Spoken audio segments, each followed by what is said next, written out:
चलिए ध्यान दिया जाए।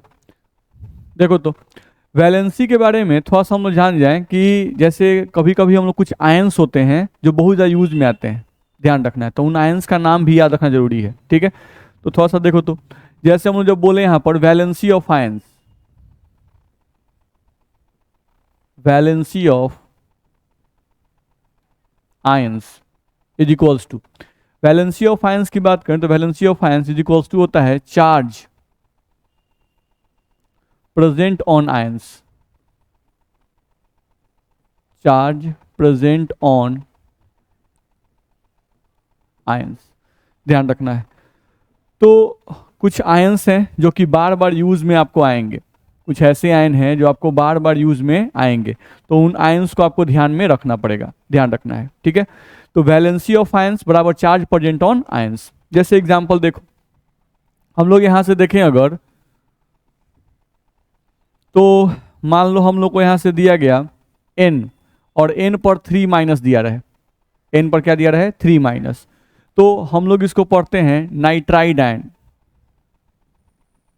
हम लोग इसको पढ़ते हैं नाइट्राइड आयन, ध्यान रखना है। और अगर इसकी वैलेंसी की बात करें तो इसकी वैलेंसी कितनी 3, जितने चार्ज वही उसकी वैलेंसी होती है, ध्यान रखना है। ठीक है, सिंपल।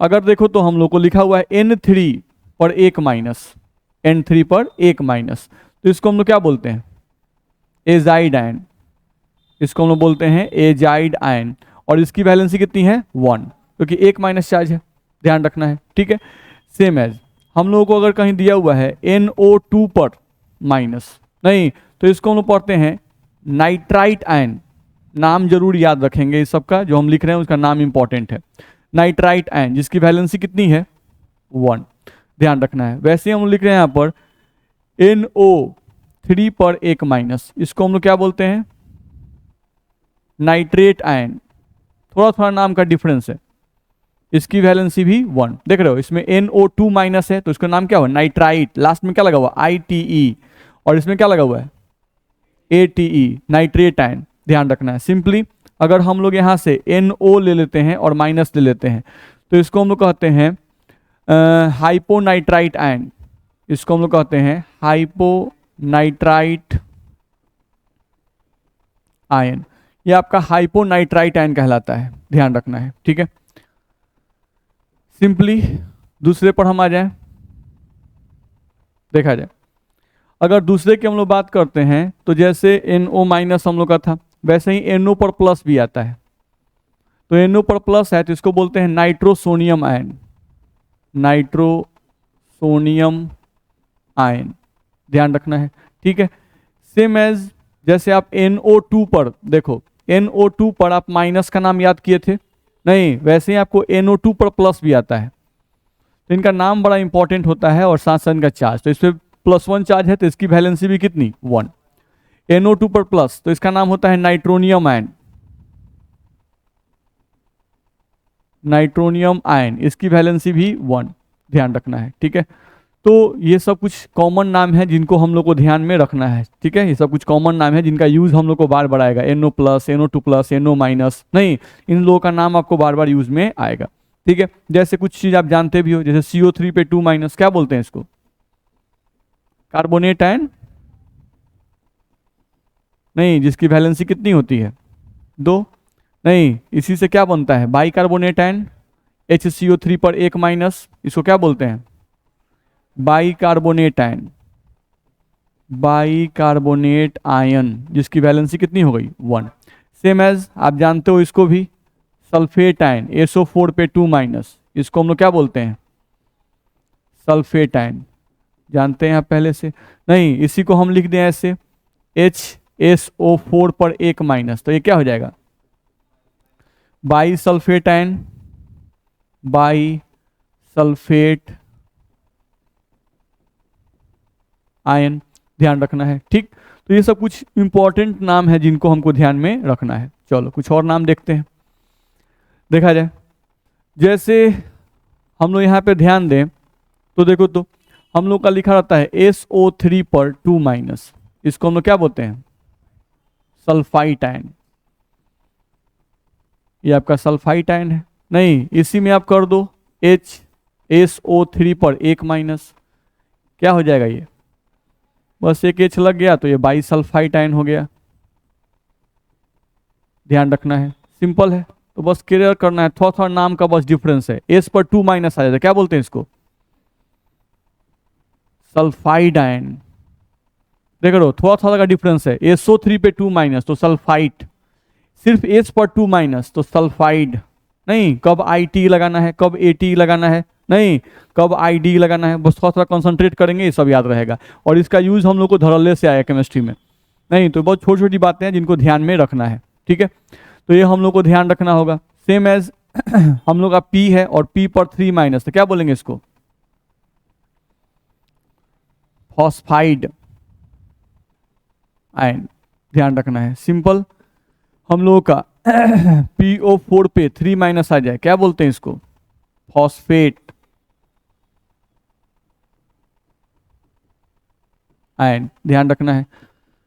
वैसे ही हम लोग का HPO4 पे 2 माइनस, बाईफॉस्फेट आयन।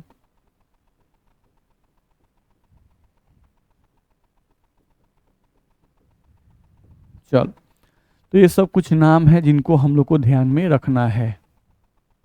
चलो, कार्बन में कुछ और इंपॉर्टेंट, C2O4 पे 2 माइनस,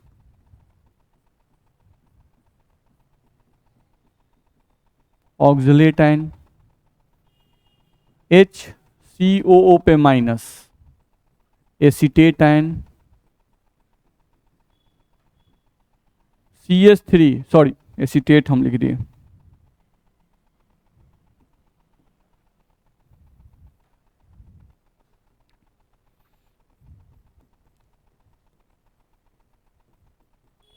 फॉर्मेट आयन,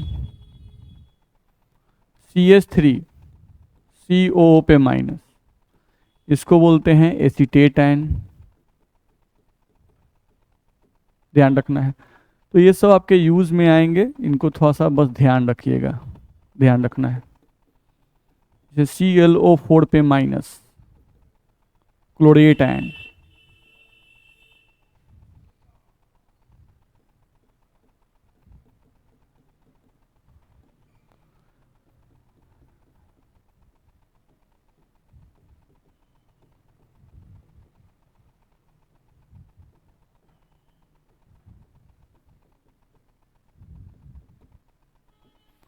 और मैग्नेट आयन।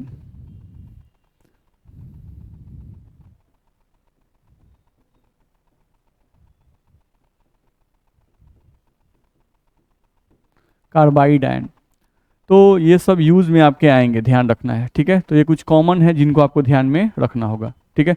तो अगले क्लास में हम लोग ऐसे ही आपसे पूछेंगे, नहीं आपसे पूछेंगे सल्फाइड आयन, नहीं तो आपको बोलना है S पर 2 माइनस। हम बोलेंगे फॉस्फेट आयन, तो आपको बोलना है PO4 पर 3 माइनस। नहीं, ध्यान रखना है। तो ये आपको याद करके आना है। हम बोलेंगे पर मैग्नेट आयन, नहीं तो आप क्या बोलेंगे MnO4 पर माइनस।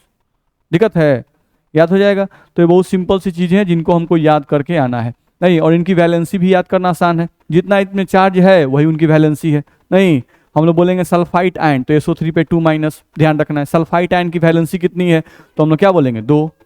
बता सकते हैं ना। नहीं, तो ये हम लोग को ध्यान में रखना होगा। तो ये सब आपको याद करके आना है। चलिए, और भी इसमें आयन है, फिलहाल इतना पहले आप याद करेंगे। चलो दूसरे पॉइंट पे अब आ जाए।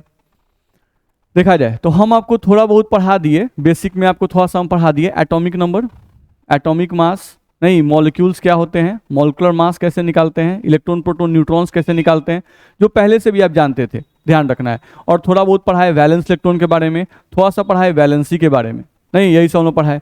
अब हम लोग को ध्यान रखना है, जो चैप्टर हम लोग स्टार्ट करने वाले हैं उस चैप्टर के लिए थोड़ा सा हम लोग को मोल कॉन्सेप्ट का नॉलेज चाहिए।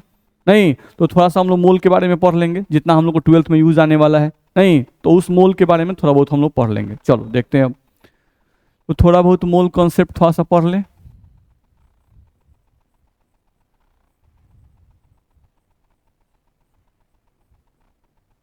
चलो, तो यहाँ से हम लोग देखें अगर, तो हम लोग का अगला टॉपिक इसमें आता है मोल कॉन्सेप्ट। समझने की कोशिश किया जाए, देखा जाए अगर हम लोग बात करते हैं मोल की, ध्यान रखना है, नहीं, तो मोल के लिए हम लोग कहा जाता है कि मोल जो है वो आपका एक लैटिन वर्ड है। मोल आपका लैटिन वर्ड है, जिसका अगर हम लोग मीनिंग की बात करें, मोल एक लैटिन वर्ड है जिसके मीनिंग की अगर आप बात करते हो तो इसका मीनिंग होता है हीप। इसका मीनिंग क्या होता है? हीप। नहीं, हम लोग के भाषा में इसका मीनिंग होता है हीप, ध्यान रखना है। तो हीप जो होता है, इस हीप का मतलब होता है ढेर। हीप का मतलब क्या होता है? ढेर, ध्यान रखना है, ठीक है।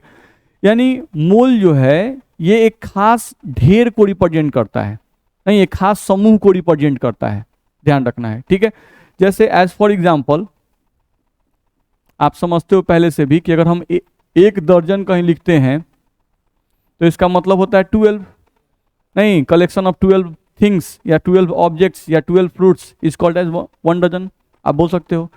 सेम एज ये भी हम लोग समझते हैं कि अगर कहीं 1 स्कोर लिखा होता है, नहीं, तो 1 स्कोर का मतलब क्या होता है? 20। नहीं, collection of 20 things is called as 1 score. Simple है।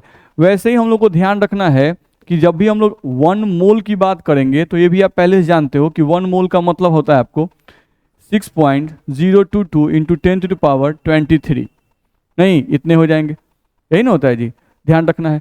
ये भी आप जानते हैं, अगर देखा जाए तो 6.022 इन 10⁻23 ये जो नंबर है, इस नंबर के बारे में आप जानते हैं पहले से। ये नंबर जो है इसको एवोगाड्रो नंबर कहते हैं। एवोगैड्रो नंबर कहा जाता है, ध्यान रखना है। नहीं, किसके द्वारा दिया गया था? Given by Avogadro. नहीं,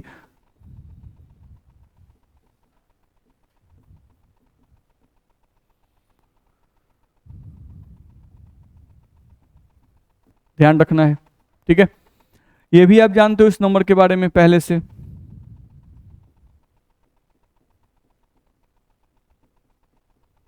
रिप्रेजेंटेड बाई, किस सिंबल से रिप्रेजेंट करते हैं? एन ए, या सिंपली कहीं कहीं एन भी लिखा रहता है, ध्यान रखना है, ठीक है। जहां पर ए का मतलब हम लोग क्या बोलते हैं? एवोगैड्रो नंबर, या सिंपली एन से भी कहीं कहीं मोल कॉन्सेप्ट में दिखाई देता है।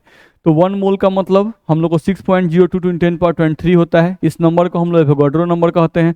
नहीं, एमिडो एवोगैड्रो जो साइंटिस्ट थे उन्हीं के द्वारा दिया गया था। इसको रिप्रेजेंट करते हैं हम लोग एन ए से, या सिंपली एन से रिप्रेजेंट करते हैं, ठीक है। तो ये हम लोग को ध्यान में रखना होगा। चलो दूसरे पॉइंट पे आ जाए। अब अगर हम लोग मोल की बात करते हैं, नहीं, मोल की बात करते हैं तो मोल समझ में आएगा। अच्छा, नहीं, मोल जो है वो एक खास संख्या को रिप्रेजेंट करता है, खास नंबर को रिप्रेजेंट करता है, ठीक है। जैसे एक दर्जन 12 को रिप्रेजेंट करता है, एक स्कोर 20 को रिप्रेजेंट करता है, वैसे ही एक मोल 6.022 इन 10⁻23 नंबर्स को रिप्रेजेंट करता है, ध्यान रखना है। दूसरी बात ये ध्यान रखना है कि जो मोल है, जो ये हम लोग 1 मोल यूज कर रहे हैं, ध्यान रखना है, ये जनरली एटम्स के लिए, मॉलिक्यूल्स के लिए, आयंस के लिए, इलेक्ट्रॉन्स, प्रोटॉन, न्यूट्रॉन्स के लिए यूज किए जाते हैं। यानी माइन्यूट पार्टिकल, माइक्रोस्कोपिक पार्टिकल्स के लिए ये मोल वर्ड यूज किया जाता है। कभी भी इसका यूज जो है मैक्रोस्कोपिक पार्टिकल्स के लिए नहीं किया जाता है। यानी कहने का मतलब कि 1 मोल सेव चाहिए, नहीं, तो 1 मोल सेव का मतलब हुआ 6.022 गुना 10⁻23 सेव। तो 10⁻23 छोटा संख्या है कि बड़ा संख्या है? छोटा संख्या है, नहीं लग रहा है? 6.0 में 10⁻23, 10⁻23 का मतलब 1 पर 23 को सुनना, नहीं, तो 1 पर 23 को सुनना, समझ रहे हैं कितना हो गया? इकाई दहाई सैकड़ा गिनते रह जाएंगे, बस में है ना। तो 1 पर 23 सुनना यानी कि बहुत बहुत बड़ा संख्या है, ध्यान रखना है, ठीक है। तो 1 मोल अगर सेव कोई कह दे तो 10⁻23 सेव, नहीं, इनका जाने कई खरब सेव होगा, ध्यान रखना है, ठीक है। तो कहने का मतलब कि उतना सेव जो है कई एक ट्रक में अटेगा, नहीं, 1000 ट्रक, 2000 ट्रक, यानी कितना ट्रक में उतना सेव हटाना पड़ेगा, ध्यान रखना है। तो 1 मोल बहुत बड़ा संख्या है। तो कभी भी बड़े पार्टिकल्स के लिए, जो बड़े पार्टिकल्स हैं उनके लिए कभी भी मोल टर्म यूज नहीं किया जाता है। मोल टर्म किसके लिए यूज करते हैं? माइन्यूट पार्टिकल्स के लिए, माइक्रोस्कोपिक पार्टिकल्स के लिए, as like atom, molecules, ions, electron, protons, neutrons. तो ये बात ध्यान रखेंगे, ध्यान रखना है। नहीं, यहां से हम लोग कहा जा रहा है कि मोल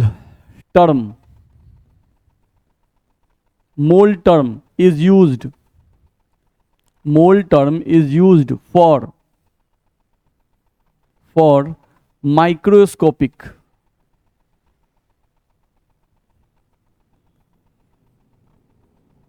particles, not for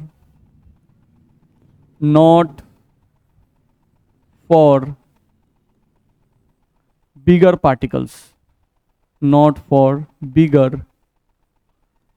particles. Bigger particles के लिए मोल का यूज नहीं करते हैं, ध्यान रखना है, ठीक है। तो mole term is used for microscopic particles, ध्यान रखना है, नॉट फॉर बिगर पार्टिकल्स। नहीं, जैसे एग्जांपल के लिए हम लोग बात कर रहे हैं तो हम लोग कह रहे हैं कि मोल जो है टर्म ये यूज होगा एटम्स के लिए, ये यूज होगा मॉलिक्यूल्स के लिए, ये यूज होगा आयंस के लिए, ये यूज होगा इलेक्ट्रॉन्स के लिए, प्रोटॉन्स के लिए, न्यूट्रॉन्स के लिए। यानी जो छोटे पार्टिकल्स हैं उनके लिए ही ये डिफाइन होता है, बड़े पार्टिकल्स के लिए मोल वर्ड डिफाइन नहीं होता है। सिंपल सी बात है। दूसरा पॉइंट हम लोग को ध्यान रखना है कि मोल जो है इसको केमिकल यूनिट कहते हैं। क्या कहते हैं हम लोग? Chemical unit. ये फिजिक्स में यूज कम में आता है, ये ज़्यादातर आपको केमिस्ट्री में ही यूज आएगा, क्योंकि आप केमिस्ट्री में ही पढ़ते हो मोलारिटी, मोल फ्रैक्शन, नहीं, जो कि हम लोग इस चैप्टर में पढ़ने वाले हैं। ध्यान रखना है, सोल्यूशन चैप्टर जब स्टार्ट होगा उसमें आपको यही सब टर्म आएगा, नॉर्मलिटी, पीपीएम, जितना भी चीज़ आप पढ़ोगे उसमें आपको मोल वर्ड यूज में आता है, ध्यान रखना है। तो इसीलिए बोल रहा है कि ये जो आप मोल वर्ड यूज करते हो, मोल नहीं, इज ए केमिकल यूनिट, इसको केमिस्ट्री का यूनिट कहते हैं। Mole is a chemical unit, ये आपका केमिकल यूनिट है, ध्यान रखना है, ठीक है। इतना बात में दिक्कत है, आगे बढ़ सकते हैं, ठीक है। चलो, अब आता है मोल को डिफिनीशन, नहीं, यानी कि how can we define mole. मोल को हम लोग कैसे डिफाइन कर सकते हैं, ठीक है। तो मोल को 3 फॉर्म में डिफाइन कर गया है, mole in terms of number, mole in terms of mass and mole in terms of volume. ध्यान रखना है, मोल को 3 फॉर्म में डिफाइन किया गया है। यहां से हम लोग देखें अगर, तो हम लोग बात कर रहे हैं मोल की, चलो देखा जाए।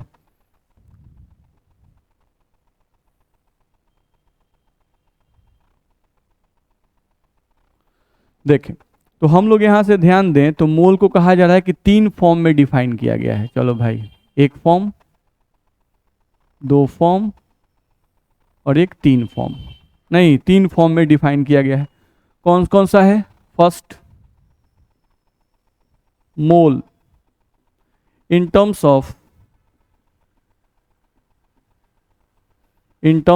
नंबर, ठीक है, मोल को नंबर के रूप में डिफाइन किया गया है। Second, mole in terms of mass, mass के रूप में भी इसको डिफाइन किया गया है। Third, mole in terms of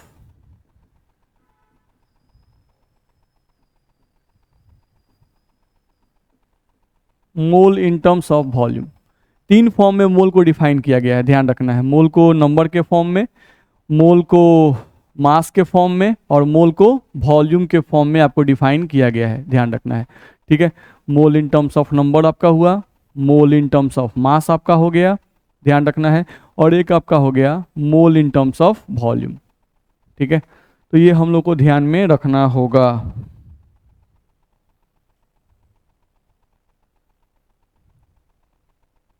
चलो, तो यहां से 3 फॉर्म में मोल डिफाइन है। अब तीनों फॉर्म को आप डिफाइन कर सकते हो, ठीक है। जैसे मान लो आपको आ गया mole in terms of number, नहीं, तो मोल इन टर्म्स ऑफ नंबर, तो मोल इन टर्म्स ऑफ नंबर का सिंपल सा डेफिनेशन है, नंबर के फॉर्म में डिफाइन करना है। तो अभी जो हम लोग वर्ड यूज कर रहे थे उसी को डेफिनेशन का फॉर्म बोलेंगे। नहीं, सिंपल बोलें तो बोल रहे हैं कि 6.022 इंटू 10⁻23 पार्टिकल्स, नहीं, 6.02 इंटू 6.022 इन 10⁻23 पार्टिकल्स के कलेक्शन को, समूह को 1 मोल कहते हैं। नहीं, यानी कि collection of 6.022 in 10⁻23 particles of any substance is called as 1 mole। ध्यान रखना है, ठीक है। तो सिंपल सा इसका डेफिनेशन है, अगर हम लोग इसको डिफाइन करते हैं तो सिंपली इसको बोल सकते हैं क्या? Collection of 6.022 into 10⁻23 particles of any substance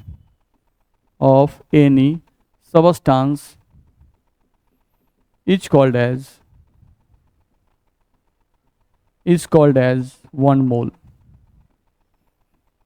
ध्यान रखना है। तो यहां से हम लोग को बोला गया collection of 6.02 to 10^23 particles of any substance is called as 1 mole. यानी कोई भी सबस्टांस आप ले लो, नहीं जैसे मान लो आप इतना बड़ा सोडियम का प्लेट ले लिए, अब उस सोडियम के प्लेट को क्या करो, नहीं तोड़ दो, तोड़ के उसको एकदम पाउडर फॉर्म में पीस दो, ठीक है। नहीं इतना बड़ा सोडियम का प्लेट ले लिए, उसको तोड़ दिए, तोड़ के उसको पीस दिए, पीस के एकदम पाउडर फॉर्म में कर दिए, ध्यान रखना है, एकदम छोटा छोटा पार्टिकल्स में कन्वर्ट कर दिए, ध्यान रखना है।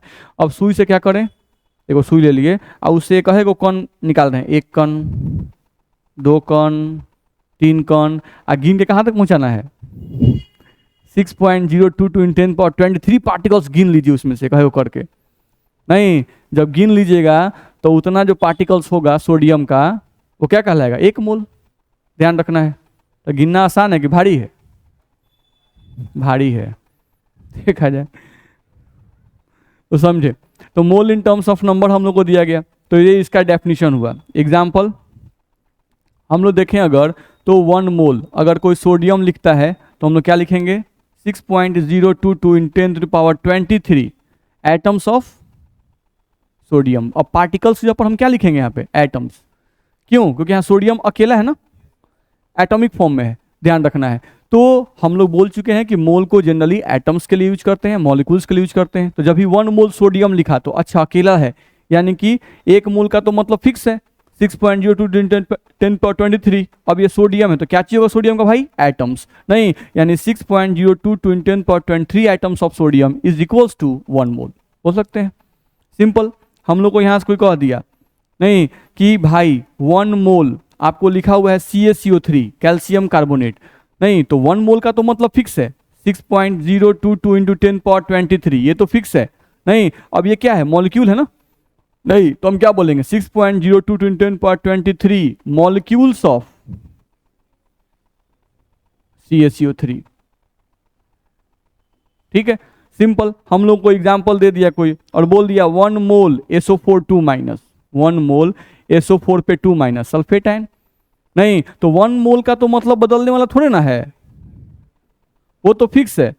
अब 1 दर्जन सेव कहें तो 12 को सेव, 1 दर्जन केला कहें तो 12 को केला, 1 दर्जन का मतलब बदल जाएगा, केला के केस में 12 गो और सेव के केस में 24 गो। वैसे ही 1 मोल, तो 1 मोल SO4 2-, so 6.02 × 10⁻23 ions of SO4 2-। बोलो दिक्कत है इसमें, सिंपल है, जो यूज में आएगा उसको यूज करना है, ऐसे बोल सकते हैं। अब तुमको आता है मोल इन टर्म्स ऑफ मास, नहीं मोल इन टर्म्स ऑफ मास, ये कैसे होगा देखते हैं, देखा जाए। अगला हम लोग का इसमें टर्म जो दिया गया वो तुमको दिया गया mole in terms of mass.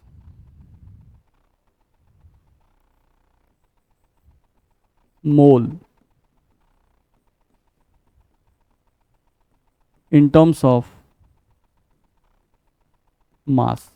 अब मास के फॉर्म में हम लोग देखना चाहते हैं, देखा जाए तो सिंपल है, जैसे आप अभी डिफाइन किए थे बिल्कुल वैसे ही डिफाइन करेंगे। ध्यान रखना है मोल इन टर्म्स ऑफ मास को, ठीक है। जैसे आप mole in terms of number को कैसे डिफाइन किए कि भाई collection of 6.02 × 10⁻23 particles of any substance is called as 1 mole. अब मास के रूप में कहना है मोल को तो क्या कहेंगे, 6.02 × 10⁻23 पार्टिकल्स जो हैं उन पार्टिकल्स का जो वेट होगा, उनका जो मास होगा, नहीं वही क्या कहलाएगा, 1 मोल कहलाएगा। अच्छा वेट और मास में डिफरेंस समझते हैं ना, नहीं समझते हैं। वेट और मास में, मास का मतलब क्या हुआ, द्रव्यमान, सही है। नेम का मतलब क्या है था, नाम, नहीं देखा जाए मास का मतलब हुआ कि कोई भी सबस्टांस, कोई भी जो सबस्टांस है वो जिस मटेरियल से बना हुआ है, नहीं और जितने मटेरियल से बना हुआ है उसको बोलते हैं मास। बस में जैसे ये पेन है, मान लो इसमें प्लास्टिक लगा है, नहीं ठीक है, तो कितना प्लास्टिक इसमें लगा हुआ है, कम लगा हुआ है, ज्यादा लगा हुआ है, कितना लगा हुआ है, जिस मटेरियल से बना हुआ है, नहीं वो मटेरियल क्या कहलाता है, मास। ध्यान रखना है, ठीक है। और इस मास को ग्रेविटेशनल फोर्स पुल करता है ना, नहीं तो जिस फोर्स से ग्रेविटी इसको पुल करती है तो वो मास और गुना ग्रेविटी m × g, वो क्या होता है, वेट। मेरी बात समझ आ रही है ना, ठीक है, तो ये ध्यान रखिएगा। लेकिन केमिस्ट्री में हम लोग मास वेट ऐसी जनरली यूज कर लेते हैं, ध्यान रखना। लेकिन फिजिक्स में जब यूज करेगा तो क्लियर करता है, एम का मतलब बताता है अलग और एम जी का मतलब अलग, ध्यान रखना है। ठीक है, मास का मतलब अलग होगा और वेट का मतलब अलग होता है। लेकिन केमिस्ट्री में लोग ऐसे रफली यूज कर देते हैं, ध्यान रखना। जहाँ मास बोलना है मास वेट ऐसे यूज कर लेते हैं। ठीक है, चलो, तो मोल इन टर्म्स ऑफ मास, तो मोल इन टर्म्स ऑफ मास की हम लोग बात करें तो हम लोग इसको बोल रहे हैं कि weight of 6.022 into 10 power 23 particles of any substance each called as 1 mole। मेरी बात समझ आ रही है? 6.022 into 10 power 23 पार्टिकल्स का वेट कर लो, जितना उसका वेट आएगा वही 1 मोल के बराबर होगा। कर सकते हैं कि नहीं, ध्यान रखना है। तो यहाँ पे हम लोग को लिखा गया, अगर हम लोग बोले तो यहाँ से बोला गया weight of 6.022 into 10 to the power 23 particles of any substance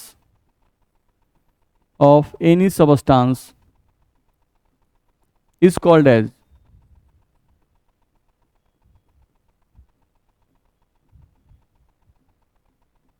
1 mole. ध्यान रखना है। तो किसी भी सबस्टांस के अगर इतने पार्टिकल्स का वजन कर दिया जाए तो वही क्या होगा, 1 मोल के बराबर होगा। ध्यान रखना है। ठीक है, जैसे देखो तो हम लोग एग्जाम्पल समझने की कोशिश करते हैं। देखा जाए, अगर हम लोग कहीं लिखा हुआ है 1 मोल सोडियम, तो 1 मोल सोडियम का मतलब हुआ 6.022 into 10 to the power 23, sorry sodium पहले लिख लें हम लोग।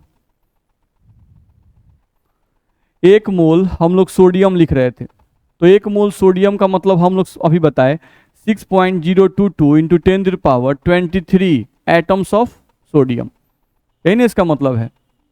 ठीक है, अब हमको इतने एटम्स का वेट अगर निकाल लिए तो वही क्या होता है, 1 मोल के बराबर हो जाएगा।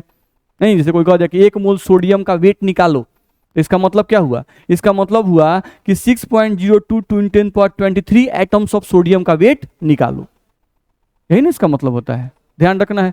तो हमको 1 मोल सोडियम का वेट निकालना है, यानी इतने एटम्स ऑफ सोडियम का वेट हमको निकालना है। ध्यान रखना है। तो एक तरीका है जो हम लोग पहले समझ लेते हैं, फिर तो डायरेक्टली आप निकाल ही लेते हो। देखा जाए, जैसे हम लोग याद किए हैं 1 एटम ऑफ सोडियम, सोडियम के 1 एटम का वेट कितना, सोडियम के 1 एटम का वेट आप याद किए हैं ना, कितना 23 नहीं याद किए हैं, अब लगता है कहीं का आप पूछ दिए ना। तो सोडियम के 1 एटम का वेट कितना 23 AMU, वहां पर यूनिट क्या लगाते थे, AMU लगाते थे। ध्यान रखना है। तो 1 एटम ऑफ सोडियम, सोडियम के 1 एटम का वेट कितना होता है 23 AMU। तो सोडियम का 1 एटम, 1 एटम तो बहुत छोटा होता है, नहीं तो उसका वेट भी बहुत कम होगा 23 AMU। दिक्कत है। चलो अच्छा, AMU को ग्राम में बदलना हम लोग जानते हैं, नहीं हम लोग आपको बताए थे, अगर आपको याद हो तो हम लोग बताए थे ऐसा आपको कि 1 AMU बराबर 1.66 × 10⁻24 ग्राम होता है, बताए थे ना। नहीं, हम साइड में लिखे थे और लिख के घेर दिए थे, ध्यान रखना है। चलो तो पहले लिखते हैं कि 1 एटम, सोडियम के 1 एटम का मास कितना है 23 AMU। चलो अब देखो तो हम लोगों को यहाँ से कितने सोडियम का वेट निकालना है, 1 मोल का, यानी इतने एटम्स का वेट निकालना है, इतने एटम्स का वेट। तो 1 एटम का वेट पता है, तो इसलिए तुम इतने एटम का तो वेट निकाल ही सकते हो। 6.022 इंटू 10⁻23 एटम्स ऑफ सोडियम का वेट कितना होगा बाबू, तो क्या लिखोगे 23 मल्टीप्लाइड बाई 6.022 इंटू 10⁻23 AMU। बोल सकते हैं कि नहीं। अब हम चाहते हैं कि इस AMU ग्राम बदल दें, नहीं तो मल्टीप्लाई कर देंगे, जैसे हम लोग ये समझते हैं ना, यहाँ हम लिख देते हैं ताकि आपको ध्यान में रहे। 1 AMU बराबर, आप पहले से याद किए हो, -24 ग्राम ये होता है। तो 1 AMU बराबर इतना ग्राम होता है, तो हमको इतने AMU को ग्राम बदलना है। तो हम लोग इसलिए यहाँ पर लिखे, इसलिए 23 मल्टीप्लाइड बाई 6.022 इंटू 10⁻23 AMU बराबर कितना ग्राम होगा, तो मल्टीप्लाई कर सकते हैं। 1.66 × 10⁻24 multiplied by 23 multiplied by 6.022 into 10⁻23। नहीं तो ये हम लोग कौन चीज में आएगा, ग्राम में आएगा कि नहीं आएगा, नहीं, अभी सबको जब मल्टीप्लाई किया गया तो मल्टीप्लाई करके जो अप्रॉक्स वैल्यू था, वो कितना आ गया? 23 ग्राम। नहीं, तो ये एवोगाड्रो साहब का ही कमाल था, ध्यान रखना है। नहीं, वो जानबूझ के एक ऐसा नंबर लिए थे, ये नंबर बड़ा मैजिकल नंबर है, बस में आ रहा है 6.02 टू 10.23, ये मैजिकल नंबर है। देख रहे हैं, अगर आपको एक सोडियम एटम का मास याद है कि एक सोडियम एटम का वेट जो हम लोग शुरू में याद किए थे 23 AMU, तो अगर एक एटम का वेट आपको याद है, नहीं तो आपको एक मोल सोडियम एटम का भी वेट याद हो गया। बस AMU को मिटा दो और ग्राम लगा दो। मेरी बात समझ में आ रही है? तो अगर एक मोल सोडियम का कोई वेट निकालने के लिए कहता है तो बस सोडियम की एक एटम का वेट याद है 23 AMU, तो एक मोल का वेट निकालने के लिए बस AMU मत लिखना, क्या लिखोगे? ग्राम। 23 ग्राम। दिक्कत है? नहीं, तो ये नंबर जो लिया गया था वो इतना अच्छा लिया गया था, नहीं, जिसको मल्टीप्लिकेशन करने के बाद, इतनों को मल्टीप्लाई करने के बाद हम लोग को वैल्यू एकदम एक एटम के वेट के बराबर आ गया। नहीं, बस यूनिट चेंज हो गया, क्योंकि 23 ग्राम, आप ग्राम का बटखरा देखते हैं कि नहीं देखते हैं? 10 ग्राम का, 5 ग्राम का, 20 ग्राम का। नहीं, तो उस टाइप से 23 ग्राम अगर कोई सोडियम आपको दे दिया, 23 ग्राम सोडियम कोई दे दिया, तो बता नहीं देगा अच्छा 23 ग्राम सोडियम है, तो 23 ग्राम सोडियम है तो इसमें जानते हैं कितना पार्टिकल है? नहीं, 6.02 टू 10.23 पार्टिकल्स है। बताइए, बिना आप गिने हुए बता दिए। गिनना तो बहुत डिफिकल्ट था भाई। नहीं, सोडियम को तोड़ दिया जाए, पीस दिया जाए, कहा जाए देखो एक मोल गिन के निकाल के अलगे रखो। नहीं, आपको कोई दे दिया, इतना बड़ा सोडियम दे दिया 100 ग्राम का, बोला कि लो 100 ग्राम का सोडियम है, इसमें से एक मोल सोडियम निकाल के रखो। नहीं, अब एक है को अगर गिन गिन के निकाला जाए तो कितना टाइम लगेगा? बहुत टाइम लगेगा। नहीं, और एक तरीका था कि 23 ग्राम सोडियम उसमें से निकाल के काट के रख दिया, कहा लीजिए हो गया। नहीं, आप ही गिन लीजिए, उतने होगा। नहीं, 6.02 इंटू 10.23 जो है इसे पार्टिकल होगा, आप गिन लीजिए। तो आपको यहाँ से ध्यान रखना होगा कि जब भी कोई एक मोल का वेट पूछता है तो आपको एक एटम का वेट पता होना चाहिए। अगर एक एटम का वेट आपको पता है तो एक मोल का वेट भी पता है। बस एक एटम का जब कोई पूछता है तो हम यूनिट बोलते हैं AMU में। नहीं, और वही अगर एक मोल का कोई पूछता है तो 23 ग्राम। दिक्कत है? चलो, जैसे और एग्जांपल हम करके देख लिए। हम लोग को यहां से लिख दिया एक मोल कैल्शियम को लिख दिया, तो एक मोल कैल्शियम यानी कि 6.022 इंटू 10⁻23 एटम्स ऑफ कैल्शियम। इसका मतलब यही हुआ। और कोई पूछे कि इसका वेट कितना होगा? 40 ग्राम। कुछ 20 ग्राम बोल रहा है सब गधा।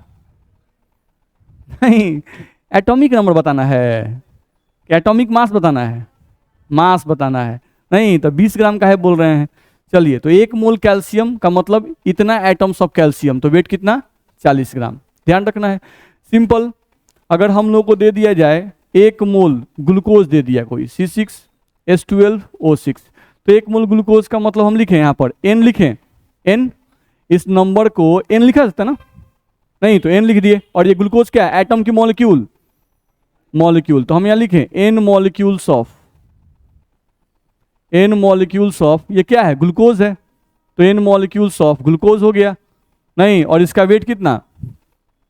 बोलिए, हम कहे थे कुछ मॉलिक्यूल्स का याद कर जाइएगा जो बार बार यूज में। 180।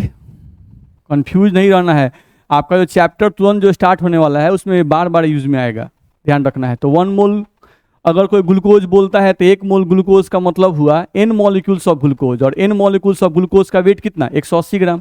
कैसे निकाले थे हम आपको बताए थे, जो लोग नए हैं वो लोग भी जानते ही होंगे, फिर भी देख लीजिए। एक कार्बन का वेट कितना? 12, तो 6 का 12 छक 72, फिर इसका एक होता है 1 गुना 12, 12 हो जाएगा। इसका 16, तो 16 गुना 6 96, इसी को जोड़ने पर आपको 180 आता है।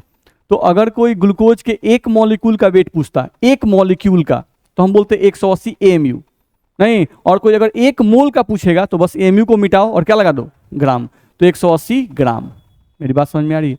सिंपल। जैसे हम लोग का ये हुआ, सेम एज आपको हम याद करवाए थे, एक मोल चीनी दिया रहे C12 H22 O11, तो इसका मतलब भी हुआ एक मोल का, तो मतलब वही है N मॉलिक्यूल्स ऑफ चीनी,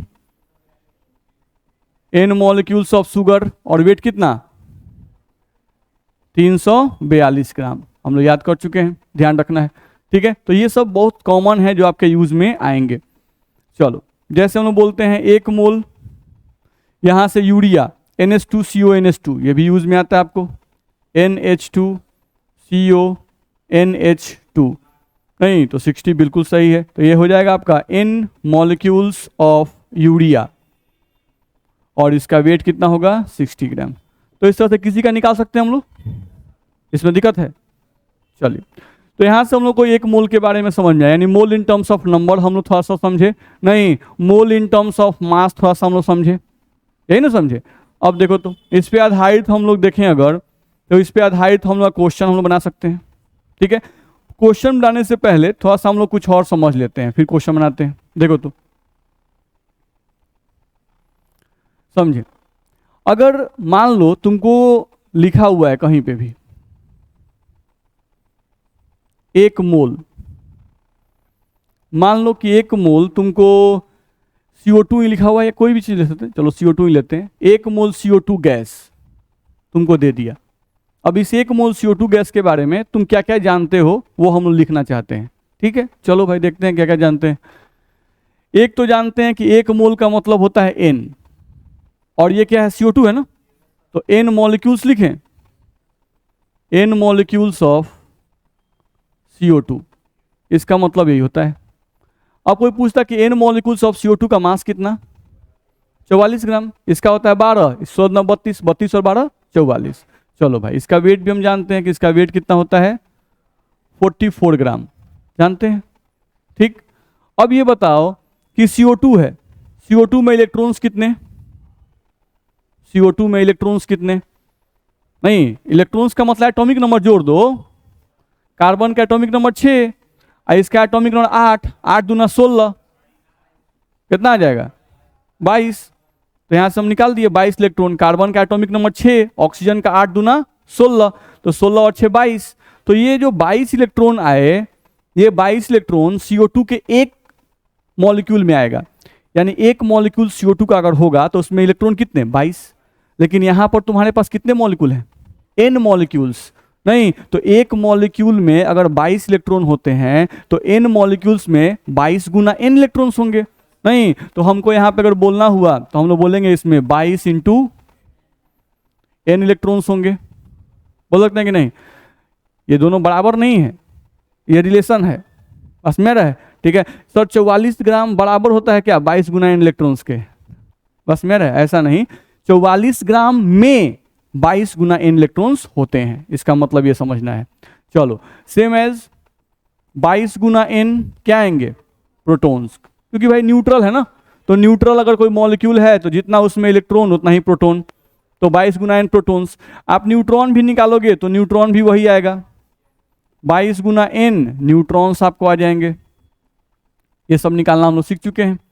चलो दूसरा, और क्या जानते हैं इसके बारे में, देखो तो हम लोग CO2 को लिख रहे थे, CO2 को लिख रहे थे, वैलेंस इलेक्ट्रॉन की बात करें, कार्बन का वैलेंस इलेक्ट्रॉन 4, ऑक्सीजन का 6, तो 6 दूना 12, 12 और 4 16, तो एक CO2 का जो वैलेंस इलेक्ट्रॉन होता है वो 16 होता है, एक CO2 का वैलेंस इलेक्ट्रॉन 16 होता है। तो यहां पर कितने CO2 हैं N CO2 हैं, तो N CO2 के लिए वैलेंस इलेक्ट्रॉन पूछेगा तो क्या लिखेंगे 16 गुना N वैलेंस इलेक्ट्रॉन, तो वैलेंस इलेक्ट्रॉन पढ़ा दिए ना जी। ठीक है, तो सब कुछ पढ़ा के ही हम लोग आगे आए हैं, सब इलेक्ट्रॉन प्रोटॉन न्यूट्रॉन सब निकालना बताए हैं, वैलेंस इलेक्ट्रॉन निकालना भी बताए हैं, ध्यान रखना है। चलो अगले पॉइंट पे आ जाए, वैलेंस इलेक्ट्रॉन समझते हैं। अगर हम लोग को वैलेंसी की बात करता CO2 के, नहीं सभी वैलेंसी को ऐड करें तो कार्बन की वैलेंसी तो 4, ऑक्सीजन की 2, नहीं तो 2 दूना 4, कितने हो जाएंगे 8, तो एक CO2 का वैलेंसी 8 होता है, नहीं तो अगर N मॉलिक्यूल्स ऑफ CO2 होंगे तो टोटल वैलेंसी इलेक्ट्रॉन कितने इसके पास होंगे 8 इंटू N वैलेंसी इलेक्ट्रॉन बोल सकते हैं। कोई पूछता है कि भाई CO2 के पास टोटल वैलेंसी इलेक्ट्रॉन कितने हैं, तो 8 इंटू N वैलेंसी इलेक्ट्रॉन्स बोल सकते हैं कि नहीं बोल सकते हैं, बोल सकते हैं, ध्यान रखना है।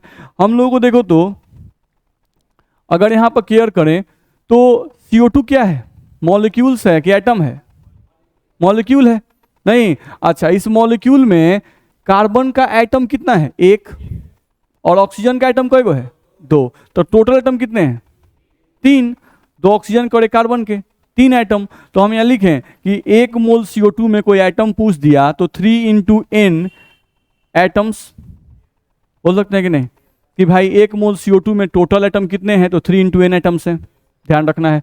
कोई हम लोग से बोल दिया कि नहीं टोटल एटम मत बताओ, आप बताओ इसमें कार्बन के एटम कितने हैं, तो 1 मोल CO2 में हम लिख सकते हैं 1 इंटू n कार्बन एटम्स हैं, 1 इंटू n इसमें कार्बन एटम्स है बाबू।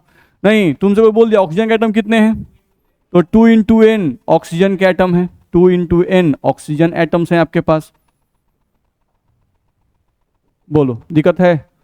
तो यहां से अगर देखें तो 1 मोल CO2 के बारे में इतनी बातें हम लोग लिख सकते हैं कि नहीं लिख सकते हैं? लिख सकते हैं।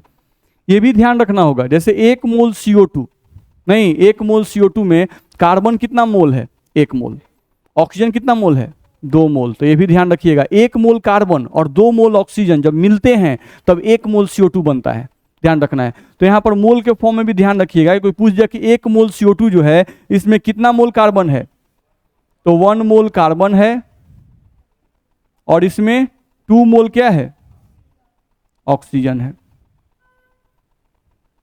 तो इतनी सारी बातें आपको पता होनी चाहिए। अगर 1 मोल हम CO2 बोलते हैं, नहीं तो 1 मोल CO2 के बारे में 1 मोल CO2 का मतलब कितने उसमें मॉलिक्यूल्स हो गए, उसका कितना वेट हो गया, फिर 1 मोल CO2 में कितने इलेक्ट्रॉन्स, कितने प्रोटॉन्स, कितने न्यूट्रॉन्स, कितना वैलेंस इलेक्ट्रॉन, कितना वैलेंसी इलेक्ट्रॉन, नहीं कितने टोटल एटम्स, कितने कार्बन, कितने, सब आपको पता होना चाहिए। मेरी बात समझ में आ रही है?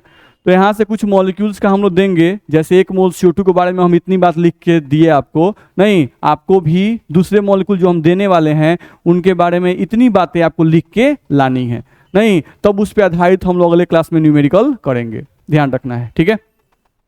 चलो तो यहाँ से हम लोग ध्यान दें, कुछ आपको देते हैं जिसको आप लोग लिख के लाएंगे अपने से।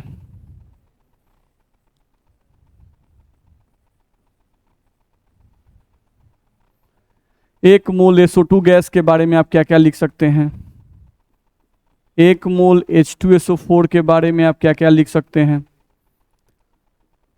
1 मोल ग्लूकोज के बारे में आप क्या क्या लिख सकते हैं, 1 मोल शुगर के बारे में आप क्या क्या लिख सकते हैं,